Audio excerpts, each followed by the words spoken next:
Chapter चल रहा sir issue of debenture. Chapter का लास्ट टॉपिक है ये राइट ऑफ टर्न डिस्काउंट पे। चैप्टर कंप्लीट हो जाएगा ये आगे।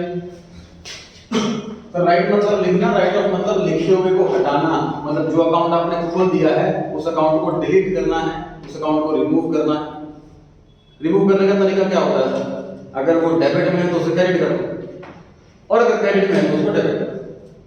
डिस्काउंट एक्सपेंस होता है वो डेबिट में होगा, तो उसे खत्म करने के लिए हम क्रेडिट में करेंगे। मतलब इस पूरे टॉपिक के अंदर हम डिस्काउंट वाला अकाउंट क्रेडिट साइड में ही लिखते रहेंगे बार बार। अब तक जितने भी टॉपिक करे हैं उसमें हमेशा हमने डिस्काउंट डेबिट में लिखा, याद कर सकते हैं आप। जब भी डिबेंचर इशू होता है सेकंड एंट्री के अंदर डिस्काउंट डेबिट में आता है, क्योंकि एक्सपेंस होता है। अब इस एक्सपेंस को खत्म कर रहे हैं, रिमूव कर रहे हैं, तो क्रेडिट करेंगे। तो जितने भी एक्सपेंस होते हैं वो साले के अंदर पीएनएल में जाते हैं। कंपनीज के पीएनएल का नाम है statement of profit and loss account, ये नाम है। अब स्टेटमेंट ऑफ पीएनएल अकाउंट के अंदर कौन से वाली हेडिंग के अंदर लिखें?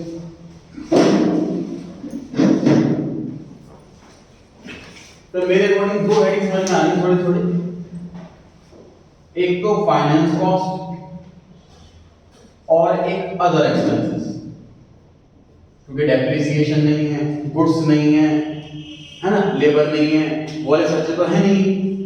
तो या तो मुझे लग रहा है कि फाइनेंस कॉस्ट में आना चाहिए या अदर एक्सपेंस में आना चाहिए। फिर फाइनेंस कॉस्ट का मतलब तो लोन पर इंटरेस्ट होता है, कि लोन पर इंटरेस्ट तो नहीं है डिस्काउंट, तो अदर एक्सपेंस में अदर एक्सपेंस भी हो सकता है।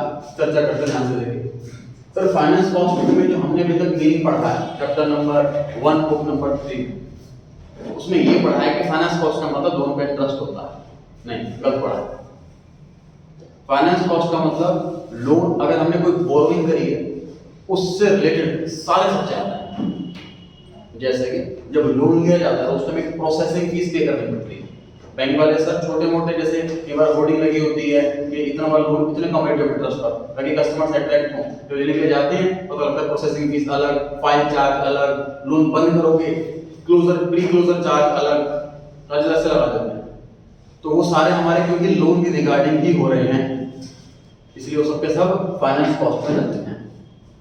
तो सिर्फ लोन पर इंटरेस्ट ही नहीं, लोन के रिगार्डिंग सारे खर्चे फाइनेंस कॉस्ट में जाते हैं। डिबेंचर इशू करना इज इक्वल टू पब्लिक से लोन लेना।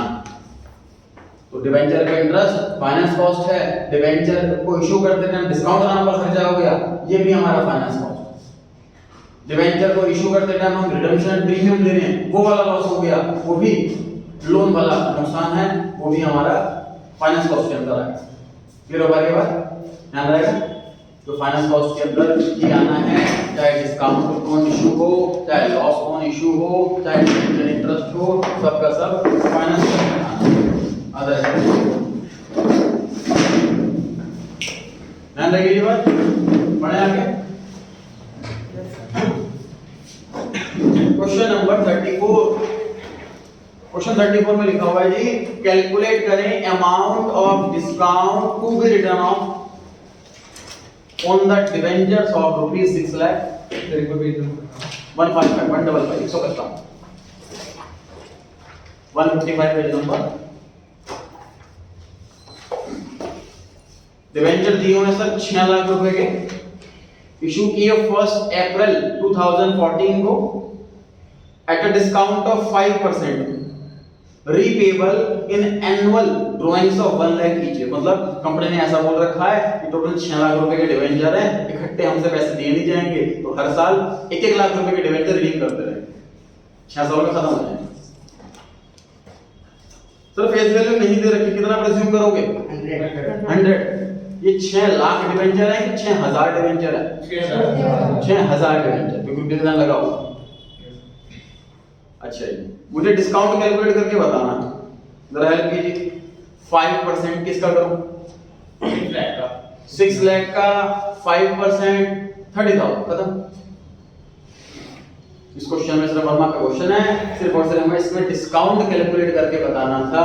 6 लाख रुपए के डिबेंचर हैं,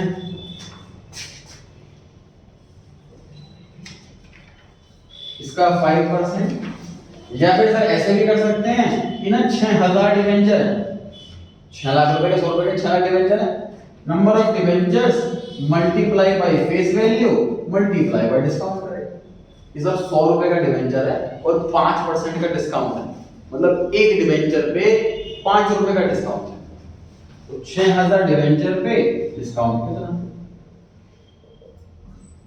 मतलब इसी तरीके से निकालोगा आंसर यही निकल रहा है।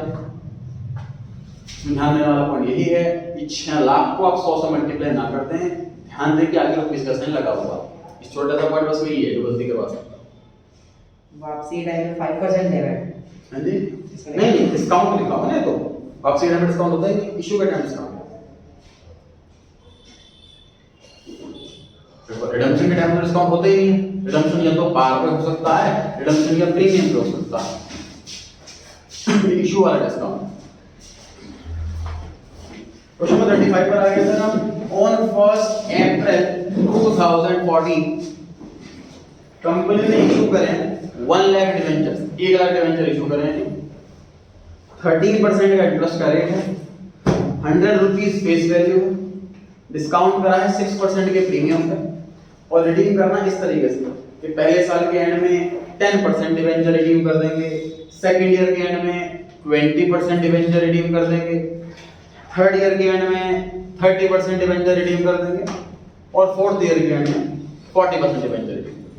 4 इंस्टॉलमेंट में डिवेंचर रिडीम किए जाएंगे इस तरीके।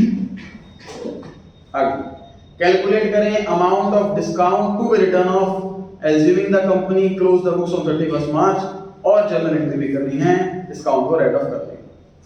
सर ये जो रिडम्पशन का टर्म्स है रखी है, बकवास है रखी है। डिवेंचर जब इशू हुए हैं वो 1 लाख डिवेंचर है, फेस वैल्यू 100 रुपए, डिस्काउंट का रेट 6%। मुझे बताओ एक डिवेंचर पे कितना डिस्काउंट है? 6 रुपीस का। टोटल डिवेंचर कितने हैं? 1 लाख। टोटल डिस्काउंट कितना हो गया? 6 लाख।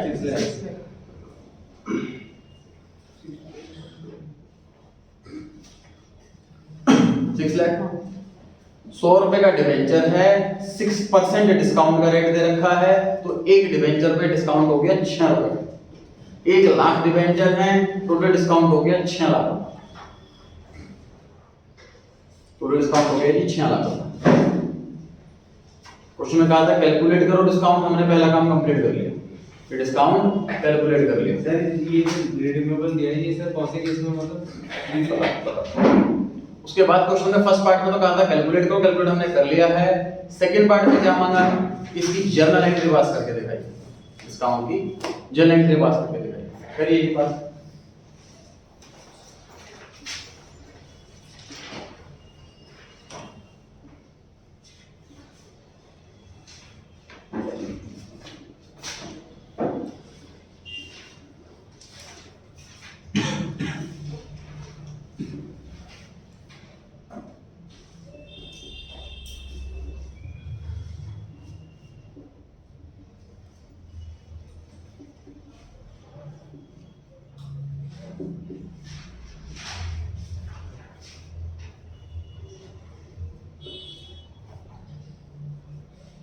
कितना अमाउंट आएगा? 6 लाख।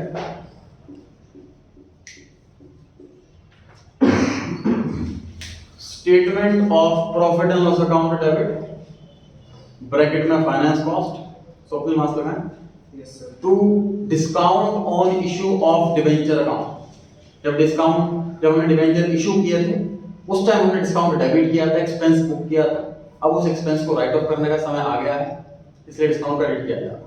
सर ये एंट्री हम 11th क्लास से करते आ रहे हैं, पीएनएल डेबिट करो, एक्सपेंस क्रेडिट करो, एक्सपेंस को पीएनएल में ट्रांसफर करो। बस पीएनएल का नाम थोड़ा सा लंबा हो गया है, स्टेटमेंट ऑफ पीएनएल, और ब्रैकेट में हेडिंग भी जुड़ गई है finance cost. Discount expense debit करना हम आ चुका है प्रीवियस क्लासेस में, आज इसे खत्म करना सीख रहे हैं, क्रेडिट करना सीख रहे हैं। ठीक सर 3 साल पहले, अब जो मैं बोलने वाला हूँ ये आपके सिलेबस का पार्ट नहीं है, नॉन नॉलेज का पार्ट है, हिस्ट्री बता रहा हूँ मैं आपको। 3 साल पहले ये रूल था कि इस डिस्काउंट को पहले ही साल में खत्म नहीं करना, जितने साल डिवेंचर चलेंगे टुकड़ों में राइट ऑफ करना। जैसे कि 6 लाख रुपए का डिस्काउंट है, तो 6 लाख रुपए को 4 साल में राइट ऑफ करते टुकड़ों में, पहले साल थोड़ा, दूसरे साल थोड़ा, तीसरे साल थोड़ा, फिर चौथे साल खत्म, बिल्कुल जीरो। डिवेंचर जितने चलेंगे डिस्काउंट भी उतना ही चलेगा, पहले ऐसा रूल था 3 साल पहले। तो ऐसे क्वेश्चन फ्रेम होकर के आते हैं। तो हमें कैलकुलेशन करनी पड़ती थी, पहले वर्किंग नोट बनता था कि पहले साल कितना होगा, सेकेंड ईयर में कितना होगा। फिर अपडेट किया गया इसको कि सर डिस्काउंट की एक्सपेंसिव है, क्यों लेके जाए इसको अगले साल, इस साल हुआ उसी टाइम खत्म करो सारा का सारा। तो उसके बाद से हमें इस बात से फर्क नहीं पड़ता, टर्म्स कंडीशन से फर्क नहीं पड़ता कि डिबेंचर रिडीम कितने पार्ट्स में हो रहे हैं, कब हो रहे हैं। जिस साल डिस्काउंट दिया उसी साल खत्म करना है। 3 साल के बाद ये अब ये रूल चल रहा है प्रेजेंटली। तो इसलिए आपको नया रूल भी बढ़ाया जा रहा है कि जब भी डिस्काउंट देखिए पूरा का पूरा खत्म कर दो पहले ही साल के अंदर, हमें कोई नहीं देखना कितने साल डिबेंचर चल रहा है एज पर न्यू रूल्स। ये 3 साल पहले आ चुका, ऐसा नहीं किसी साल आया। क्लियर हो गई ये बात? सर प्रॉफिट कम नहीं हो जाएगा इससे? प्रॉफिट कम हो जाएगा डेफिनेटली। सर देखो पहले रूल क्या था, पहला रूल यही था कि डिबेंचर हमारे 10 साल चल रहे हैं मान लीजिए, तो एक्सपेंस भी 10 साल चलाओ ताकि बराबर खर्चा बढ़ जाए, बर्डन ना आए। लेकिन कंपनी है, देखो अपना कंपनी जो है ना, सेफ जो गवर्नमेंट है वो सेफ्टी की तरफ जा रही है। देखो अगर मैं 6 लाख का पूरा लॉस ना मानूं इस साल, मानो सिर्फ 1 लाख का लॉस मानूं, तो बाकी 5 लाख का क्या होगा, बैलेंस शीट में लेके जाऊंगा एसेट बना करके। अब आम इन्वेस्टर को क्या पता कि ये क्या है, वो सोचेगा 5 लाख की एसेट कुछ तो होता होगा, है कि नहीं। गवर्नमेंट सेफ्टी तो ज्यादा जा रही है कि भैया तुम्हारा को खर्चा हो गया ना, क्यों लेके जा रहे हो उसको, आने वाले साल में क्यों ढो रहे हो उसको, इस साल खत्म करो, लॉस आए तो आए, तुम देखो लॉस आ रहा है, साल लॉस अभी खत्म करो, बैलेंस शीट को साफ सुथरी होनी चाहिए, कोई इसमें लॉस नहीं दिखना चाहिए। ऐसे एडवर्टाइजमेंट एक्सपेंस जो हम करते हैं वो भी तो मामले में जाता है। बिल्कुल, एडवर्टाइजमेंट एक्सपेंस जो है सर वो फिक्टिशियस सेट बना करके आने वाली एड्स में लेके जाते हैं, तो आपने पढ़ाया था, तो उसके लिए भी कंपनी में मना कर देते हैं सर। बहुत एक्सेप्शनल केस है कि बहुत ज्यादा ह्यूज अमाउंट है, ऑर्डर को सेटिस्फाई करना पड़ेगा तभी अलाउड होगा, वरना वो भी अलाउड नहीं होगा, वो सारा एक्सपेंस मानना पड़ता है। पर डेप्रिसिएशन जो करते हैं ना, फिर डेप्रिसिएशन जो साथ में ईयर बाय ईयर लगाते हैं, एसेट तो बड़ी एसेट तो है ना, तो सेलेबल है ना, ये सेलेबल नहीं है। गडाउट ये है कि सर जब मशीन खरीदते हैं 10 लाख रुपए की, तो उसको भी हम डेप्रिसिएशन की फॉर्म में टुकड़ों में एक्सपेंस मानते हैं, उसे एक बार में एक्सपेंस क्यों नहीं मान लेते, क्योंकि वो तो सेलेबल है, मार्केटेबल है। 10 लाख की मैंने मशीन खरीदी, 1 साल यूज कर लिया, अब मैं उसको बेचूंगा तो 8 लाख तो मिल ही जाएंगे, तो उसको एसेट दिखाना इसलिए गलत नहीं है। लेकिन ये तो मार्केटेबल चीज नहीं है, कोई डिस्काउंट बेच तो सकता हूं मैं, या एडवर्टाइजमेंट एक्सपेंस बेच तो ना सकता हूं एक्सपेंस किसी, ये फिक्टिशियस एसेट है। तो फर्क होता है फिक्टिशियस में और normal asset. Government fictitious asset के रूल बना दिए कि ये बुकिश एसेट है, ये लॉस है, उसको कुछ भी नहीं, इससे 1 रुपया नहीं मिलना, और एसेट में दिखाना गलत लग रहा है, ठीक है। 36 पे आ जाएंगे।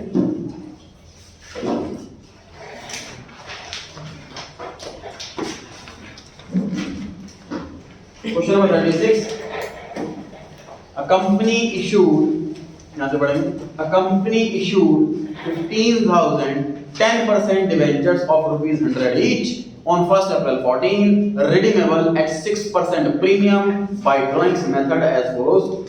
31 मार्च 2016 में 17 में 18 3 तोड़ों में रिडीम कर रही है।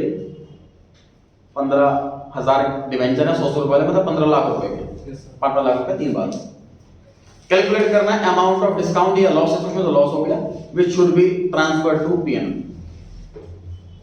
तो एक डिवेंचर में कितना रुपए का लॉस है? 6 रुपीज का। कितने डिवेंचर है? 15,000, खत्म हो गया। 100 रुपीज फेस वैल्यू है, 6% प्रीमियम, रिडम्पशन के टाइम के प्रीमियम को लॉस बोलते हैं। तो 6 रुपए एक्स्ट्रा देने होंगे रिडम्पशन के टाइम पे, वो लॉस हो गया हमें 6 रुपए का। एक डिवेंचर पे 6 रुपए, डिवेंचर है 15,000, 15,000 मल्टीप्लाई बाय 6, 90,000 मल्टीप्लाई। ड्राइंग्स तो देखनी ही, बिल्कुल देखनी।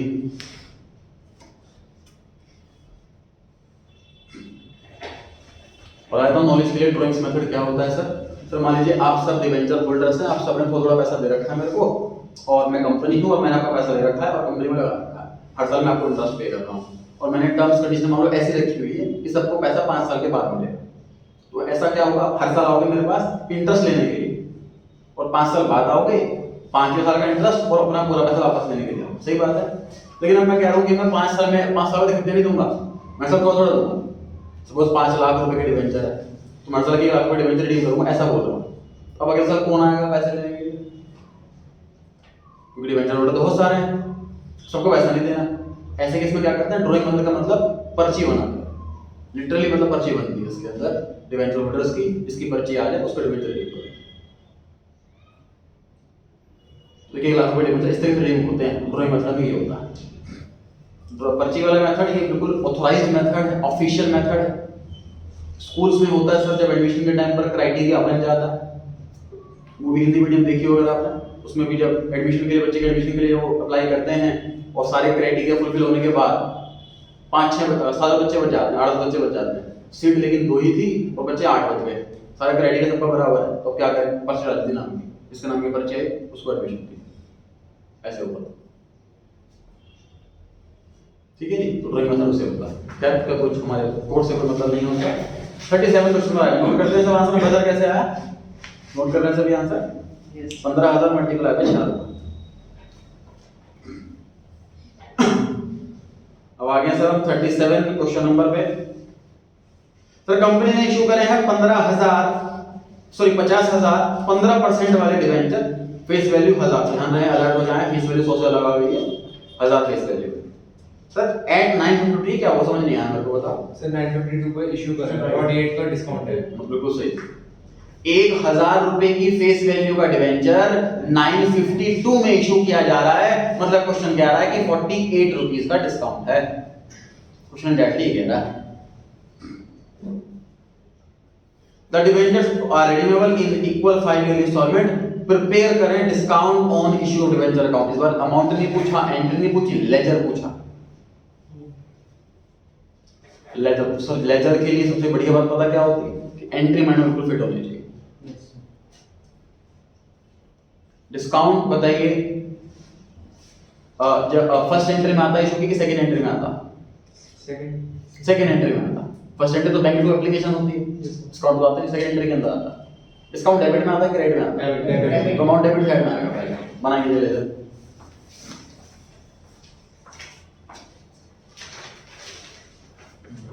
हेडिंग डालें,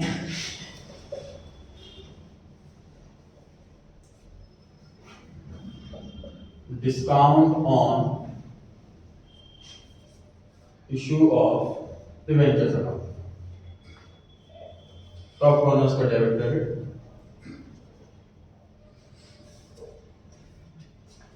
क्वेश्चन में क्योंकि डेट मेंशन नहीं है, डेट का कॉलम आप बना करके ब्लैंक छोड़ सकते हो या ना बना।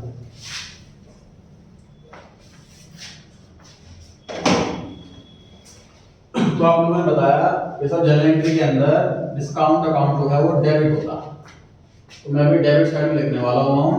कितना अमाउंट लिखने वाला हूं मैं? 50,000 डिवेंचर है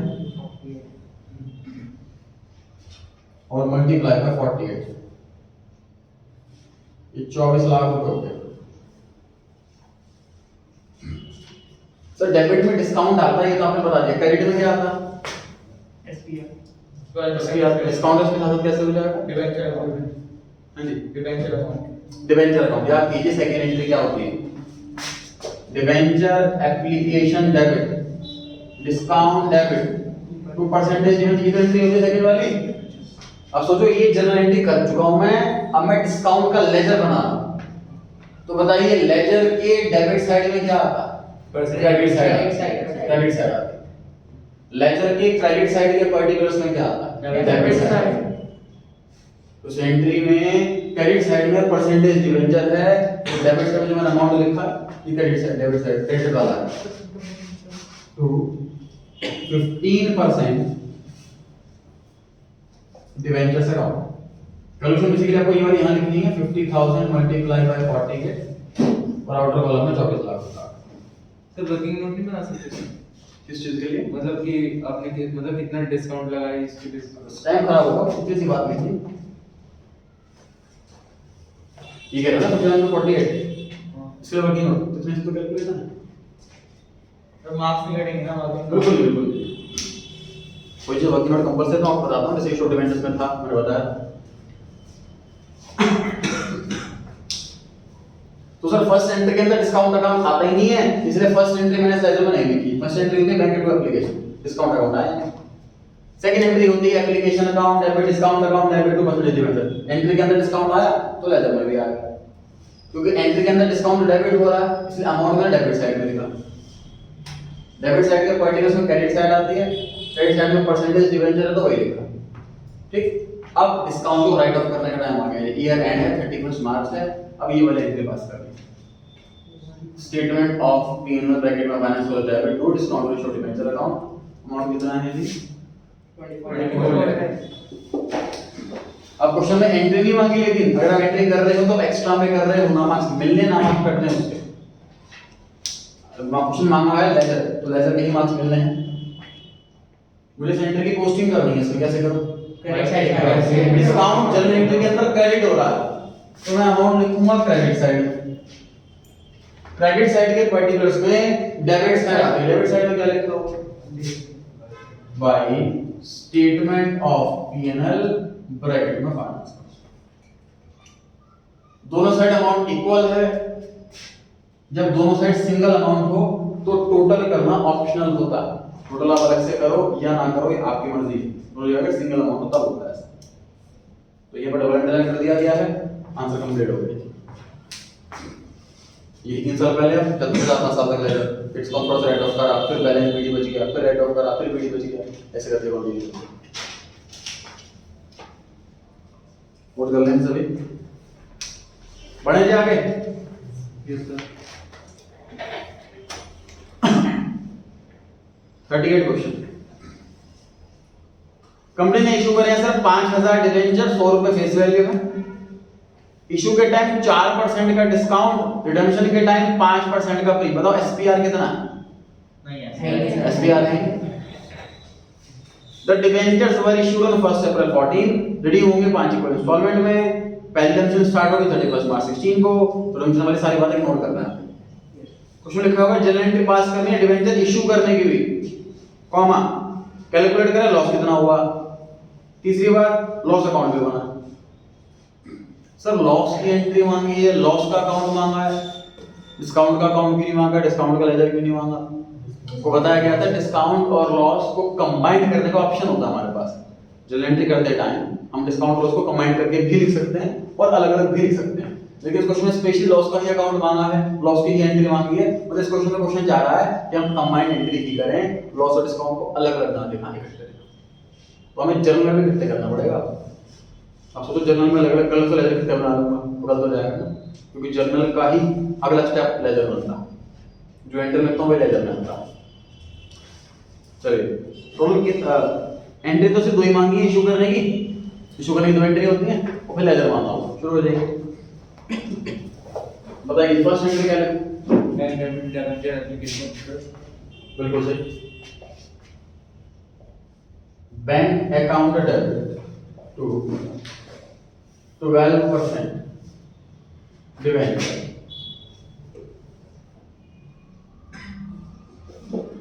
application account. Bank account debit to 12% debenture application account.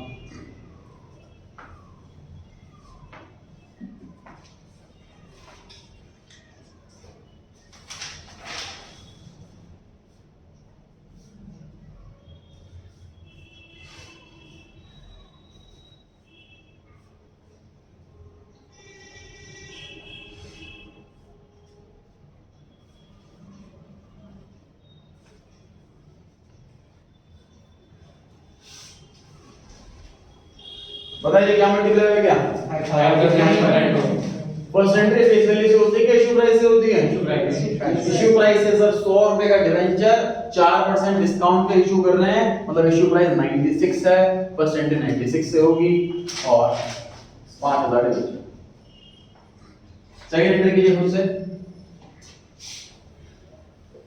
नया टॉपिक कुछ भी नहीं पढ़ रहे सर, ये इशू की एंट्री कर रहे हैं। पहले एंट्री कर चुके हैं बहुत बार, स्पीड मेरे से फास्ट होनी चाहिए आपकी।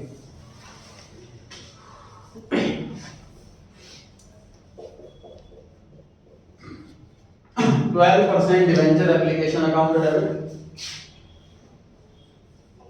अभी मैं फिलहाल डिस्काउंट को कंबाइन करके दिखाऊंगा अलग से। Discount on issue of debenture account debit to 12% debenture. 5000 debenture multiply by 96 sir application जितने से करेंट फर्स्ट एंट्री में उतने से ही डेबिट सेकंड एंट्री में। डिस्काउंट 4 रुपए का है तो डिस्काउंट के सामने 4 रुपए, डिबेंचर के सामने हमेशा फेस वैल्यू आनी है जो कि इस क्वेश्चन में 100 रुपए। ये हमने एंट्री कंप्लीट करी बिना रिडम्पशन की टर्म्स को पढ़े। फर्दर रिडम्पशन की टर्म्स में क्या लिखा हुआ है? तो इसमें लिखा हुआ है कि रिडम्पशन के टाइम पे 5% का प्रीमियम, 5 रुपए एक्स्ट्रा देने हैं, तो लॉस हो गया। 2 लाइन ऐड कर देनी है हमें। डेबिट साइड में क्या? Loss on issue of debenture account debit 5 रुपए। क्रेडिट साइड में premium on redemption of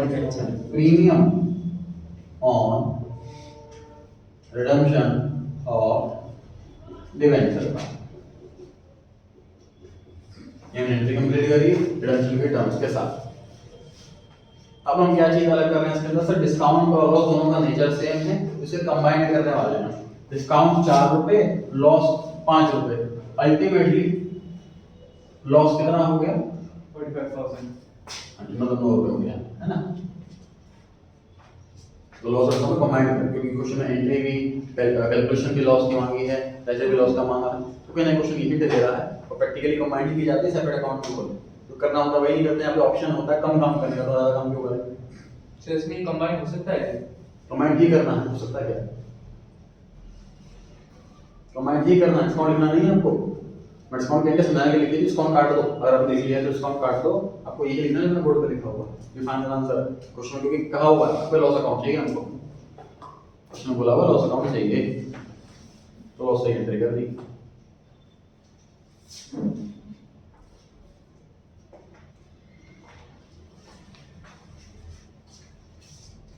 question की पहली चीज मांगी थी जर्नल एंट्री करो इशू की, जर्नल एंट्री सर हमने कर दी, काम खत्म हो गया। फिर लिखा हुआ है कैलकुलेट करो अमाउंट ऑफ लॉस, कैलकुलेट कर लिया सर हमने 5000 मल्टीप्लाई बाय 9 45,000, सेकंड पार्ट पूरा हो गया। तीसरे पेज में मांगा है सर प्रिपेयर करो लॉस का अकाउंट, बनाइए लेजर।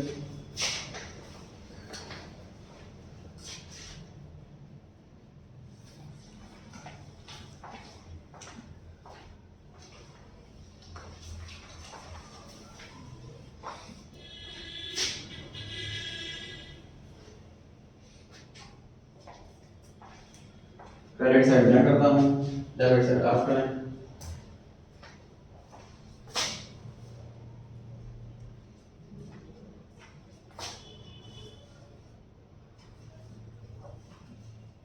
डेबिट साइड के पर्टिकुलर्स में क्या आएगा ये चैलेंज देखते हैं, कौन कर रहा था, कौन बता पाता।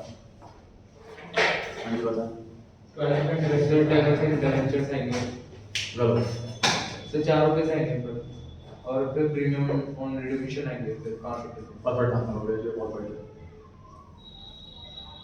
सर ये 9 रुपए स्प्लिट होकर के आएगा, कैसे स्प्लिट होगा यहाँ से देखो, ये जो 9 रुपए को, ये जो 100 रुपए है ना, यहाँ से देखो ये जो 100 रुपीज है क्रेडिट साइड है, ये डेबिट में कहाँ है? ये 96 इधर है और इसी का 4 इधर है कि नहीं? और ये क्रेडिट साइड में 5, इसका डेबिट में किधर है? इधर है ना? डेबिट तो इक्वल आता है, इस इफेक्ट कॉरस्पॉन्डिंगली कहां जा रहा है? इसका 100 रुपए 96 यहां बन के जा रहा है, 4 रुपए यहां बन के जा रहा है। ये 100 का डिबेंचर है, 96 मंगा लिया तो किसी 4 रुपए डिस्काउंट दे दिया, ये 5 रुपए यहां जा रहा है कि लॉस हो गया। अब इस 9 रुपए को लिखा है यहां पर, इसको भी स्प्लिट करना पड़ेगा, क्रेडिट साइड में 2 लगा देंगे।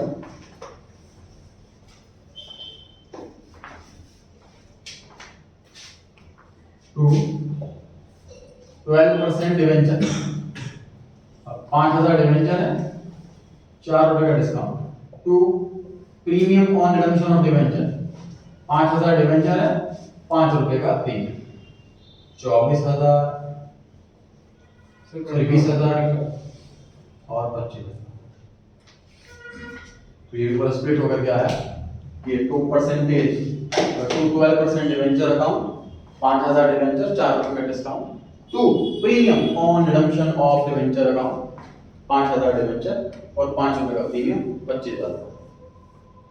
दोनों साइड में सिंगल अमाउंट नहीं है, इसलिए हमें टोटल करना पड़ेगा, डायरेक्टली इसको अंडरलाइन नहीं कर सकते। टोटल हमेशा आमने सामने आना चाहिए, टोटल में ऊपर सिंगल, नीचे डबल लाइन। डबल अंडरलाइन ये इंडिकेट करता है कि हमारा ईयर ये अकाउंट यहाँ क्लोज हो गया है, अब इसका कोई बैलेंस हमें आगे नहीं देखना है। सर ये statement of profit and loss debit to discount and issue, sir ये 31 मार्च तो होगा ना? हाँ,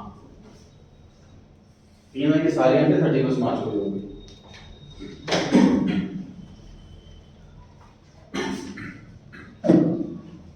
बढ़े जी आगे।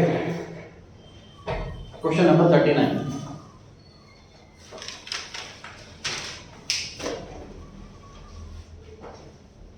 कंपनी ने इशू करे हैं सर ₹1,00,000 डिवेंचर। कितने डिवेंचर है? 10,000 1,000। Yes sir. ठीक है, 1,00,000 के डिवेंचर हैं। फेस वैल्यू हमेशा ₹100 प्रेज्यूम की जाती है, तो ये 1,000 डिवेंचर हैं 100 रुपए वाले, 1,00,000 रुपए। 9% सर इंटरेस्ट का रेट है, 10% डिस्काउंट का रेट है। कंपनी के पास ऑलरेडी एसपीआर में 80,000 रुपए पड़े हुए हैं, डिस्काउंट को राइट ऑफ करने की एंट्री कर दी है। डिस्काउंट को राइट ऑफ करने के लिए अमाउंट पे चर्चा करें सर। 1,000 डिवेंचर, ये बात क्लियर है आपको? Yes sir. एक डिवेंचर पे 10 रुपए का डिस्काउंट, टोटल डिस्काउंट कितना हो गया? 10,000।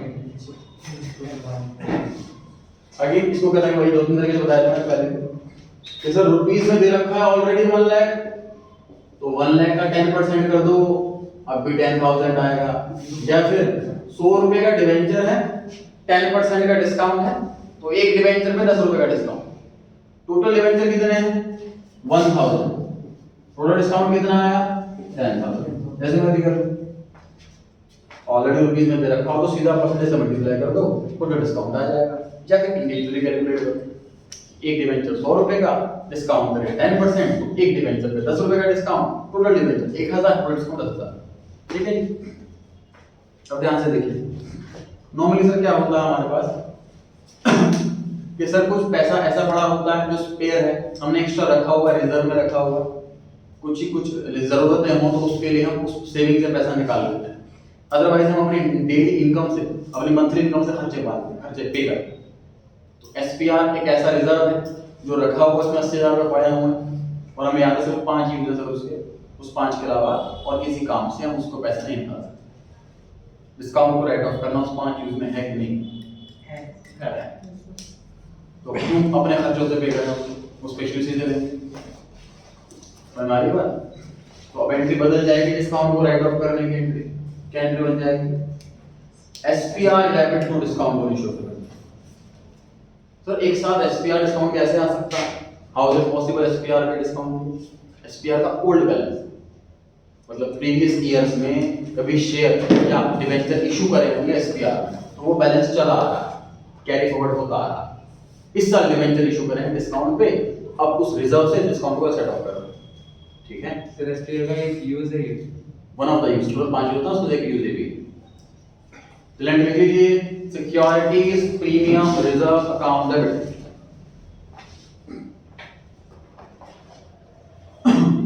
Securities premium reserve account debit to discount on issue of debenture account, to discount on issue of debenture account. Amount 10,000 calculation note कर लेंगे। 10,000 कैसे आया? 1,00,000 का 10% या 1,000 मल्टीप्लाई बाय 10 रुपीस।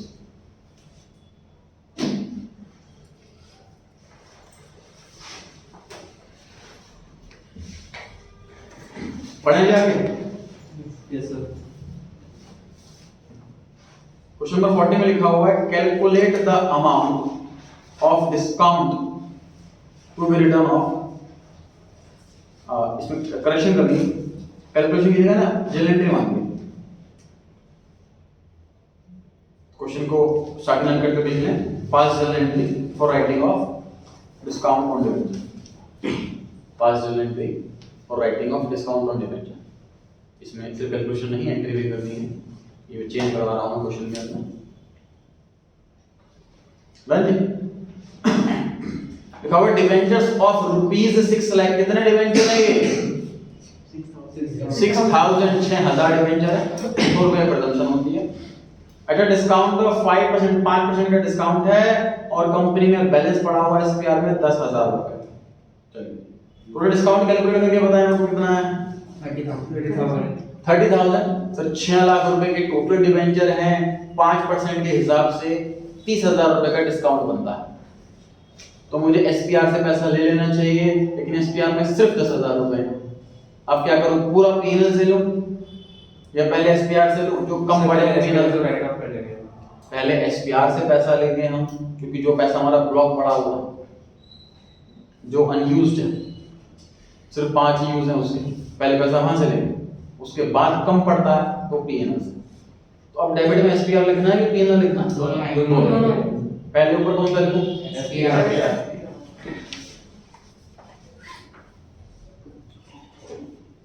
पहले लिखना पड़ेगा वैसे एसपीआर, कोई भी लिख सकते।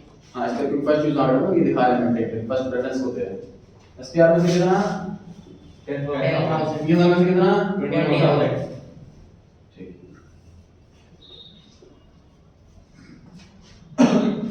तो क्वेश्चन के अंदर कैलकुलेशन मांगी जा सकती है तो उसके क्वेश्चन करा दिए, एंट्री मांगी जा सकती है उसके क्वेश्चन करा दिए, लेजर मांग सकते हैं तो उसका क्वेश्चन करा दिए। लेजर डिस्काउंट का अलग हो गया है, लॉस का अलग हो गया है, लॉस में स्प्लिट होकर के आते हैं पोस्टिंग, ये देख लिया हम। एसपीआर आए तो कैसे सेट ऑफ करना है, एसपीआर कम पड़े तो सेट ऑफ कैसे करना है।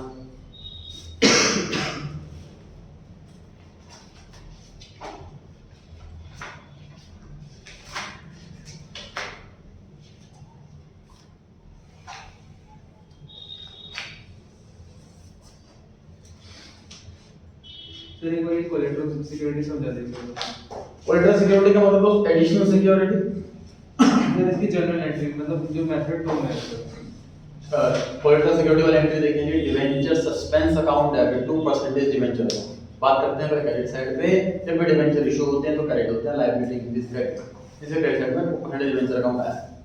डेबिट में बैंक तो नहीं आया, पैसे तो नहीं आए, डिवेंचर इशू भी करना है कि नहीं करना ये भी नहीं पता, तो बैंक डेबिट में लिखेगा ब्लैंक है डेबिट साइड। तो हमने एक जुगाड़ से टेम्पररी रूप से एक अकाउंट खोल रखा है डिवेंचर सस्पेंस के नाम से। इस सस्पेंस में जब तक गारंटी रहेगी तब तक सस्पेंस रहेगा, जिस दिन हम लोन चुका देंगे सस्पेंस खत्म हो जाएगा। मतलब जब लोन खत्म हो जाएगा तो इसी की रिवर्स एंट्री पास कर देंगे, percentage debenture debit to debenture suspense, दोनों अकाउंट खोल देंगे।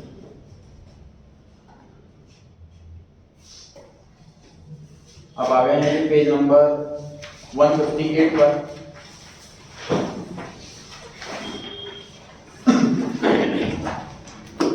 पेज 158 टॉपिक दे रखा है इंटरेस्ट, पहला क्वेश्चन पढ़े जी। टॉपिक दे रखा है इंटरेस्ट, पहला क्वेश्चन पढ़े। इंटरेस्ट जो पे करते हैं डिवेंचर पे, वो ऑप्शन ए के हिसाब से एप्रोप्रिएशन होता है या ऑप्शन बी के हिसाब से चार्ज होता है? सी भूल जाओ, ऑप्शन डी के हिसाब से expenditure to be shown in balance sheet होता है। ऑप्शन नंबर बी चार्ज, ये हमने पढ़ा था चैप्टर नंबर 2 पार्टनरशिप वाले बुक के अंदर। Charge means compulsory expense, appropriation means distribution of profit. Debenture पे टैक्स देना खर्चा है, कंपनी का कंपलसरी एक्सपेंस है, इसलिए चार्ज। ऑप्शन डी में एक्सपेंडिचर लिखा है, एक्सपेंडिचर भी है लेकिन बैलेंस शीट में कैसे गलत हो गया। सी जो टॉपिक है वो chapter redemption of debenture chapter से, सिंकिंग फंड जो टॉपिक है रिडम्पशन ऑफ डिवेंचर चैप्टर से, इसलिए हम उस पर डिस्कशन नहीं कर रहा, आउट ऑफ कोर्स नहीं आना। सर बट हमारे मैम करवा रही है वीडियो शो करा दी, सिलेबस देखो। ओके, स्कूल में भी करवा रहे हैं, सीबीएसई की वेबसाइट पे लिखा होगा चैप्टर कटा हुआ। चलिए क्वेश्चन नंबर 2 पर आ गए हैं। इसमें लिखा हुआ है कि 1 लाख डिवेंचर है 100 रुपए वाले बाकी कितने डिवेंचर है? 1 लाख है, हमेशा सोने काम करना जो इधर नहीं लगा हुआ है। ठीक है जी, 1 लाख डिवेंचर ही है। कैलकुलेट करना है इंटरेस्ट, बताओ एक डिवेंचर पे कितने रुपए का इंटरेस्ट? 12%। एक डिवेंचर पे कितने रुपए का इंटरेस्ट? 12 रुपए। और 1 लाख डिवेंचर तो कितना इंटरेस्ट हो गया? 12 लाख। कौन सा ऑप्शन सही हो गया? C option. अब थर्ड है जी, चलेंगे।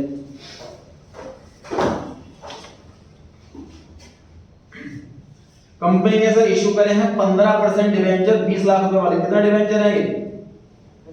20,000 20,000 डिवेंचर है। डिस्काउंट पे इशू का 10% है।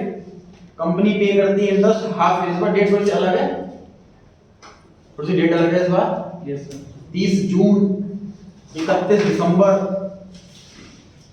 और आगे लिखा हुआ है on 31 March 2050 the company has shown interest accrued but not yet due in the balance sheet will be। इस क्वेश्चन में डिवेंचर इंटरेस्ट की कितनी एंट्री होंगी? थोड़ा सा कॉम्प्लिकेट लेवल का हो जाता है, इसलिए एंट्रीज में नहीं मांगा गया क्वेश्चन कभी आज तक, 1 मार्क में पूछा होगा। उसे 1 मार्क में रखा हुआ है। देखिए पहली एंट्री कब करेंगे डिबेंचर इंटरेस्ट की? 30 जून को। उस दिन कितने महीने का इंटरेस्ट पे करेंगे? 3 महीने का। डिबेंचर इशू करा है 1 अप्रैल को, इंटरेस्ट पे कर रहे हैं 30 जून को, तो लोन लिए हुए 3 महीने हुए हैं, इंटरेस्ट पे 3 महीने का पे करें। अगली इंटरेस्ट की एंट्री कब होगी? 31 दिसंबर को। कितने मंथ का इंटरेस्ट पे करोगे? 6 मंथ। पिछला इंटरेस्ट कब पे करा था? 30 जून को। अब कब पे कर रहे हैं? 31 दिसंबर को। 6 महीने इस्तेमाल करा लोन का पैसा, 6 महीने का इंटरेस्ट पे करें। ठीक। अगला इंटरेस्ट कब पे होगा? 30 जून को, अगले साल। सर ये हर साल जून और दिसंबर में ही होगा क्या? जून और दिसंबर।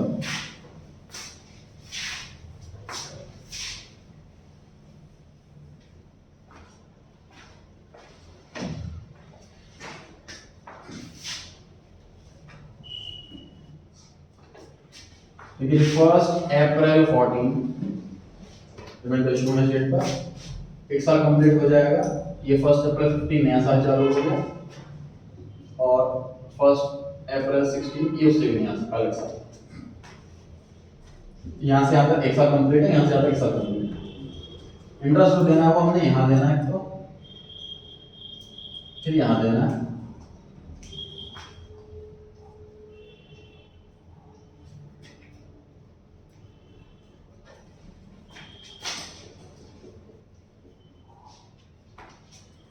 तो यहाँ डिबेंचर इंटरेस्ट की एंट्री हो जाएगी सर, डिबेंचर इंटरेस्ट और डिबेंचर होल्डर टू बैंक। कितने महीने का? 3 महीने का। यहाँ पर सेम एंट्री होगी सर, डिबेंचर इंटरेस्ट पे करने की, debenture interest to debenture holder to bank. इसी क्योंकि लास्ट क्लास में कितना महीने का? 6 महीने। अब देखो यहाँ पर आ गया 1 अप्रैल, इंटरेस्ट तो देना नहीं, लेकिन सोच के देखिए आपने कितने महीने का इंटरेस्ट वो करा एक्सपेंस? 3 और 6 9 महीने का। हमने लोन कितने महीने के लिए इस्तेमाल करा? पूरे 12 महीने। लोन आप 12 महीने के लिए इस्तेमाल कर रहे हो तो एज पर अक्रूवल बेसिस आपका जो इंटरेस्ट का खर्चा बनता है वो बनता है पूरे 12 महीने का, लेकिन आपने पे करा है सिर्फ 9 महीने। तीनों में खर्चा भी रिकॉर्ड करना चाहिए। तो यहाँ पर एंट्री होगी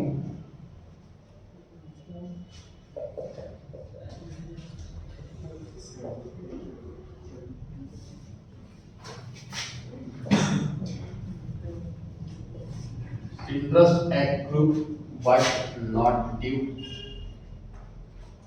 तीसरा आउटस्टैंडिंग का दूसरा नाम है, इस पर चर्चा हुई थी बुक 3 चैप्टर 1 में। accrued and due, accrued but not due, ऐसे करके 2 टर्म्स आएंगे, दोनों ही लाइफ में। क्या है सर ये accrued but not due? देखो accrued का मतलब होता है कि हमारा खर्च हो गया। accrued से डेली बेस पर होता है। मेरा एम्प्लॉय आज आया, सुबह शाम तक काम करा, मान लीजिए 30,000 रुपये सैलरी है उसकी, 2,000 का खर्चा मेरा आज ही हो गया। accrued किसे कहते हैं? ड्यू का मतलब जब पेमेंट की डेट आएगी, तो इसकी पेमेंट डेट नहीं आई है, इसमें नॉट ड्यू लिखा हुआ। एक्रू मतलब खर्चा हो गया। 3 महीने का इंटरेस्ट मैं लिखूंगा इस दिन। इससे क्या होगा सर? टोटल मेरा 12 महीने का खर्चा हो गया। 3 महीने का इधर, 6 महीने का इधर, 3 महीने का इधर, टोटल खर्चा मेरा 12 महीने का हो गया। पे कर चुका हूं 9 महीने खर्चा, 3 महीने खर्चा तो मैंने मेरी बुक्स में आउटसाइड करंट लायबिलिटी दिखा दिया। जब यहाँ पेमेंट की बारी आएगी 3 महीने खर्चा बुक करूंगा, 3 महीने का खर्चा बुक कर चुका हूं पहले। ये कौन सा पता sir? Interest accrue but not due का मतलब बेसिकली मेरी पेमेंट की डेट ही नहीं आई 31 मार्च को, लेकिन खर्चा तो हो गया, तो उसको रिकॉर्ड करता है इस तरीके से। तो पेमेंट ड्यू नहीं होगी। हाँ पेमेंट ड्यू होगी। जो डिबेंचर इशू के टाइम पे टर्म्स कंडीशन में लिखा हुआ है प्रोसीजर करेंगे, वो अपने अकाउंट्स के हिसाब से पेमेंट नहीं करेंगे। अकाउंट्स बनती है ट्रांजैक्शन के हिसाब से, ट्रांजैक्शन नहीं होती है अकाउंट्स के हिसाब से, है ना। मतलब हम नहीं बोल सकते कि सर हमारा अकाउंटिंग आसान हो जाएगी इस डेट पर इंटरेस्ट दे दो, तो ऐसा नहीं होगा। उनको जो टर्म्स कंडीशन अपनी है वो उस हिसाब से पेमेंट करेंगे, हमें बताया जाएगा ऐसे पेमेंट कर रहे हैं, हमारे अकाउंट बढ़ती है घटती है, हमारा काम बढ़ता है घटता है, मुझे ठीक है। उसमें बढ़ता है दोबारा क्या मांगा क्वेश्चन के अंदर? उसमें लिखा हुआ था sir on 31 March 15 the amount shown as interest accrued but not yet due. मतलब एक्रू हो गया लेकिन ड्यू नहीं हुआ, और ये लायबिलिटी बैलेंस शीट में कितने रुपए की आएगी। तो काम करना 3 मंथ का इंटरेस्ट कैलकुलेट कर लो, बात कर लो। 3 मंथ का इंटरेस्ट कैलकुलेट कर लो सर 20,000 तो ऑप्शन में नहीं नो सर, कहेंगे अच्छा। 20,000 में 3 महीने का इंटरेस्ट। वो तो हाँ जैसे मैंने निकाला तो 20 लाख रुपए का डिवेंचर है, इंटरेस्ट का रेट 15% और 3 महीने का टाइम, 75,000। या फिर ऐसे इसका कितना डिवेंचर है, 20,000 डिवेंचर है, एक डिवेंचर पे 15 रुपए का इंटरेस्ट और 3 महीने का टाइम। कितना आंसर है ये? 75,000। C option 75,000। ये वाली नोट कर लो, ध्यान रहेगा आपको ये 3 महीने तो 6 महीने और ये एंट्री नोट कर लीजिए, ध्यान रखिए इसके हिसाब से। और ये काम क्लोज नहीं होगा ना ये वाला इंटरेस्ट एक्टिव करते हैं। हाँ ये तो लाइबिलिटी का कंपोनेंट क्लोज होता है, एक्सपेंस क्लोज होता है, तभी तो बैलेंस शीट के अंदर आता है। एग्जाम में कभी आई नहीं है आज तक, नॉलेज पॉइंट ऑफ व्यू से डिस्कस कराने मैंने वाला कॉन्सेप्ट नोट कर लीजिए, आगे जाकर काम आएगा। हाँ जी सिलेबस में है। हाँ सिलेबस में है, लेकिन मतलब एग्जाम में नहीं है।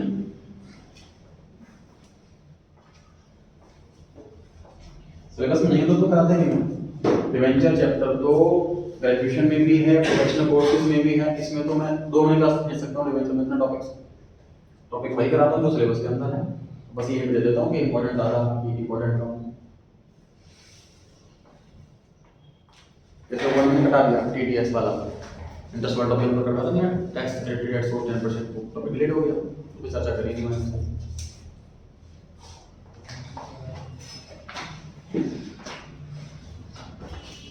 अच्छा, टैक्स डिडक्टेड सोर्स तो वो है ना कि दूसरे सोर्स से आपकी इनकम